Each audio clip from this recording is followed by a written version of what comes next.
Okay, got it. Get back of Asperger's. No. There's no change in the plan. Bye. Radio Free Intimate episode 274. Hey, you know what's good stuff? 너는 산이야 바다야? Swedish death metal. 나랑 룸서비스를 영어로 시켜먹기였는데 Yeah, I realize it's a bit of an overblown style nowadays, what with everyone and their mother starting a clone band of it in the late 2000s and early 2010s, after a new generation of metalheads rediscovered the style before they got bored with it and went on to trying to clone all the Finnish stuff. And then again, when the metalcore kids rediscovered it in the late 2010s and tried to clone the style again. Honestly, the only real retro Swedish death metal style acts that have held up for me are Crypticus, Early Horrendous, and Bloodstrike. I'm sure there's others that are fine. And it can get annoying when the death metal newbies solely concentrate on the Swedish Stockholm chainsaw variant to the detriment of the good old stuff from Florida and New York and the Netherlands and whatnot. But as much as I would never tell my Norwegian grandmother this, a sizable portion of my favorite death metal bands play the Swedish style almost exclusively. Whether it be, the well-known stuff like Dismember and Grave, or the relatively obscure stuff like Crypta Kerberos, Crematory, or the band we will be covering today, Gorement. This band in particular holds a special place in my heart because I believe they were the very first super obscure death metal band I ever got into. Way back in the early 2000s. When their first album was reissued by Necroharmonic. This kind of predated the really notable cycle of all these death metal reissues, and that shit blew my mind back then. And I'd put them up there with Intestine Balism and Godgory as one of my favorite death metal bands that doesn't get talked about enough. So that's what we're going to be talking about today. So Gorement. The name itself is interesting. It's sort of a commentary on death. You have, the gore, so all the grotesque violence and mayhem inherent to the concept of death, but you also have the ment. It's sick, it's piss, it's revolting, it's insulting. Which in this case fairly obviously stands for torment, focusing more on the somber, depressing, and dread-inducing aspects of death as a concept. And Gorment's music is sort of a balancing of those two ends of the spectrum. When they first started out, they were much more towards the gory end of the equation. On their Human Relic demo way back in April of 1991. This demo was produced by everyone's favorite death metal producer, Dan Svano, the man behind Edge of Sanity, Infest, Dead, and a million other fucking bands. And the remastered version you're listening to right now is actually also produced by Dan Svano, who did a little remix remaster job on the 2012 compilation Within the Shadow of Darkness, which is the preferred method of listening to Gorement as far as I'm concerned. And also makes me feel really fucking old, because I remember pre-ordering this fucking album in 2012, which is now 10 years ago, after having already bought the Necroharmonic reissue in 2005 or something. I'm old!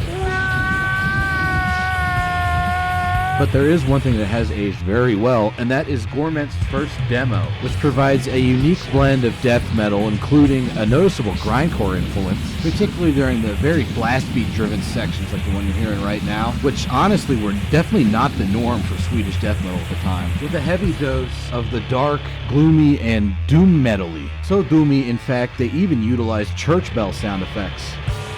That's what's most definitely up. Resulting in some very long and complex song structures, particularly given the more primitive times of death metal that they were extant in. A lot of this has to do with them elaborating on their influences at the time, which we don't even need to speculate about, because we have the set list for their first show in 1991. It had 3 originals, and then 1 cover song each from Carcass and Pungent Stench. 2 bands that were instrumental in establishing gore grind and also pushing death metal towards a higher level of structural complexity. Another interesting thing about this demo is the cover art itself. It's kind of hard to tell because, it's a Xerox demo tape, but this demo actually uses the same Jean Delville art as Morbid Angel's Blessed Are the Sick, which came out less than a month after the first Gorement demo. Same artwork was also used back in 1988 by the thrash metal band from Sweden, Hexenhaus. But as far as using that that particular painting in a death metal context, Gorement were the pioneers. Whatever. However, they were not exactly aesthetic pioneers in terms of their logo, which, yeah, it's basically the Gorefest logo, and they got some shit for that back in the day, to the point where it came time for their second demo, they changed it to the now classic logo with the skulls and the symmetry, which later on apparently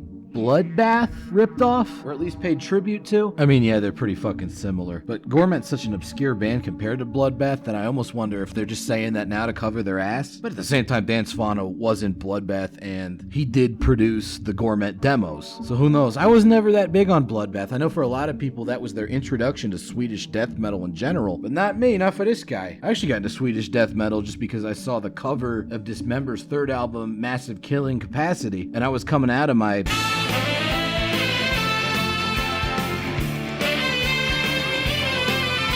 anime robot phase left over from middle school and thought the cover looked cool, so I went and downloaded the fucking thing off of LimeWire when I was like 13. So there you go. The roots of proper death metal elitism stem from being an anime nerd in middle school.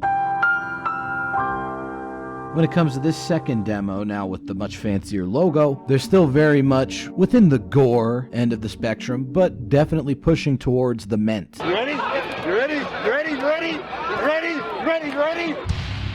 Production on this one's a little bit cleaner than the prior demo. If you read interviews with the band themselves, they thought the guitar sound was a little weak this time around, but I think it serves to accentuate just how good Matthias Berglund's drum performance is. He does all sorts of interesting beats and these really cool rolling fills. Pretty much the definition of a great death metal drummer outside of the standard good death metal drummer paradigm a la Flo Mounier or Mike Smith. Although he can blast with the best of them, as you're hearing right now, there's still plenty of grindcore influence on the second Gorement demo. But there's an even heavier focus on very long, complex song structures with a whole lot of different chains ups in it. There's another cool drum beat right there, man. Lots of stops and starts, and it's all pretty bone-crushingly heavy. I mean, at least for me, this is heavy as any slam stuff, just in kind of a different way. Speaking of that gore grind influence still being there, this is the last material they would ever record that utilized the pitch shifter on the vocals. They kind of switch back and forth between the two different vocal approaches in a very Carcass-esque manner. New vocalist this time around, too, and he does a great job. Fits this hybrid of doom metal and death grind perfectly. But it would be on the third Gorement demo that the classic Gorement style that people that are really into Gorement know and love would fully emerge. This time around, they got hosed on the cover art again. They used the great Caspar David Friedrich painting that a year after this demo came out was utilized by fellow Swedes God Defied and the great American band Mythic. Definitely have a hard time calling Gorement unoriginal, given that everybody else in the death metal scene seems to be bound and determined to rip all their album covers off.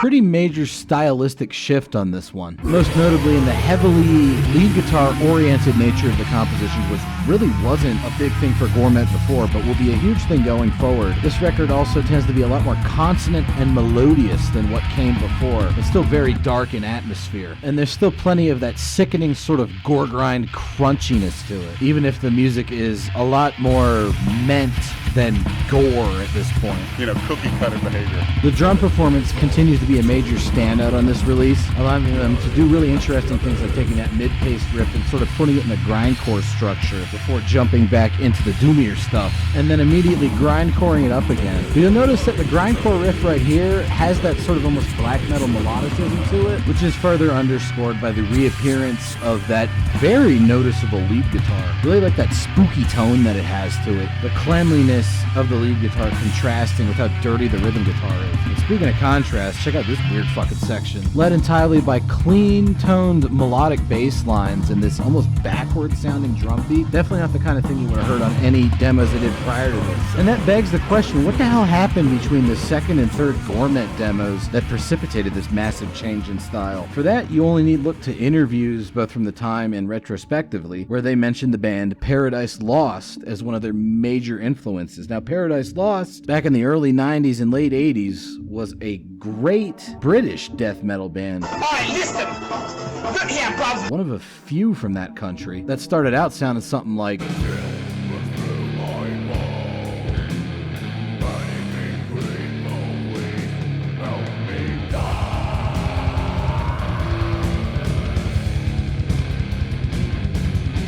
And you could see how that sort of thing influenced early Gorement with its emphasis on tempo changes and an overall sepulchral atmosphere. But in between those second and third Gorement demos, Paradise Lost put out their second full-length album entitled Gothic, which is one of my absolute favorite death metal albums of all time and has been since high school, with a hefty emphasis on melodic lead guitar and a dark, layered atmosphere, further bolstered by the, at the time, unorthodox inclusion of cleanly sung female vocals. This is way before that style got played out, and as far as I know, Paradise Lost invented that shit. But that belies the fact that the major distinguishing feature of this album was its wide variety of different sound profiles.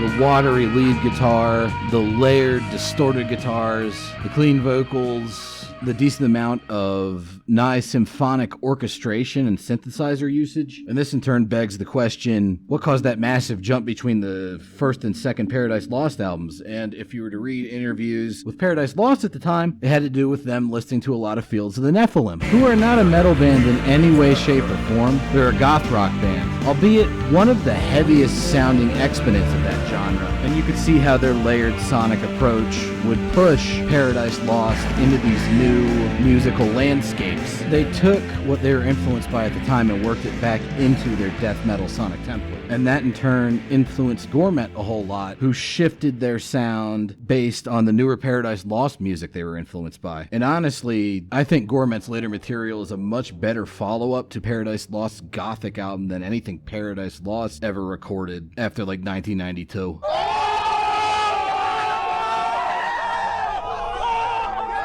And this brings us to Gorment's sole full-length album. They switched labels from Poser Slaughter Records, who had been putting out their demos on vinyl, to Crypta Records, which caused them a lot of problems and is probably why you haven't heard of Gorement before, because Crypta had some real issues with royalties and distribution. Gorement also wanted to use Dan Svano to record their full-length album again, but Crypta had them go with a much more heavy metal-oriented studio out of Germany, resulting in a non-standard Swedish death metal sound album, which I know they weren't happy with the sound at the time, but personally I don't mind it. I like that it's a little bit different sounding. I mean, take anything I say in that regard with a grain of salt. My favorite Suffocation album is Breeding the Spawn. This album featured a mix of re-recorded demo songs that had been slightly rearranged, very successfully I might add, to fit their new style, as well as a whole slew of new songs. And it is these new songs, written specifically for the album, that I think are Gorment's best. There's even more of a push towards this very doomy sort of death metal on this album, and even on their already very doomy sounding second and third demos. And even in the heavier moments, you get hints of that layered melodicism, courtesy of Paradise Lost. Speaking of which, we have major aesthetic innovations, including the incorporation of acoustic guitar, which showed up very briefly on their third demo, but is a much more notable part of the music this time around. Apparently, in keeping with that Paradise Lost spirit, the band also wanted to utilize clean female vocals and even a string quartet for this album, but the label wouldn't go for it. A limitation which I think actually worked out in their favor. I like the fact that this album maintains that doomy gothic feel while still mostly relying on traditional death metal instrumentation. At its heart, it's still very much a death metal release that follows logically off of their demos. The blast beat parts are still there, but instead of playing grindcore riffs, it's these very melodic riffs. It's almost more in common with black metal in that regard. And there's still plenty of tempo changes, jumping out of the blasty sections into heavily doomy melodic stuff, which gives them a chance to really show off how much their talent for writing melodic lead guitar parts has grown. That's what really grabbed me about this album when I first heard it back in the day, and it's why it's still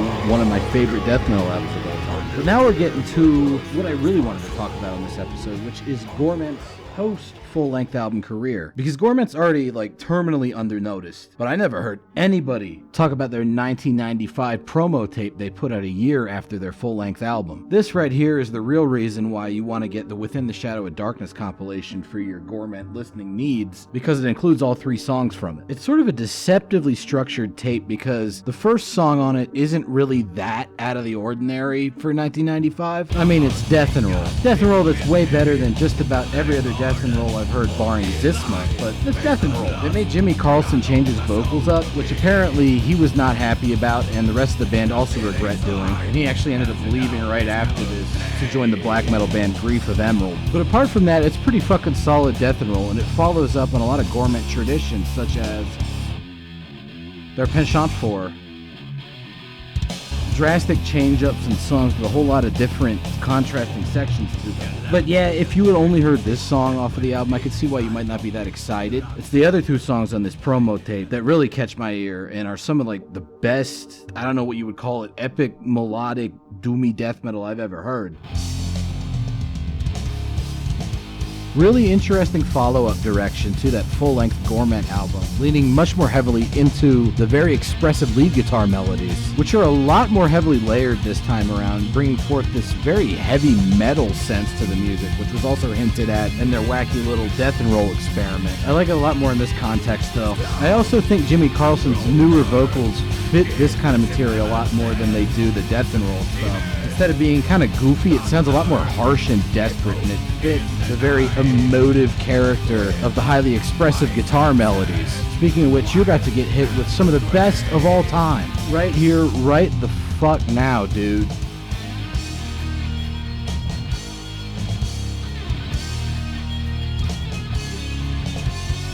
The hardest part about being the kind of weirdo that doesn't like this riff is telling your dad about it. That means you're gay. Fucking spectacular stuff. I would kill for an album full of material like this. But alas, it was not to be. And about a year after this promo tape was released, sadly the members of Gorement were entirely done with putting out music. Oh, were they? Turns out even though Gorement broke up, they weren't entirely gone, because everybody except for Gorment's vocalist ended up starting a new band called Piper's Dawn that forms sort of an interesting coda to the Gorement discography. I've seen this music described as doom metal or gothic metal, but is that really the case? Let's find out.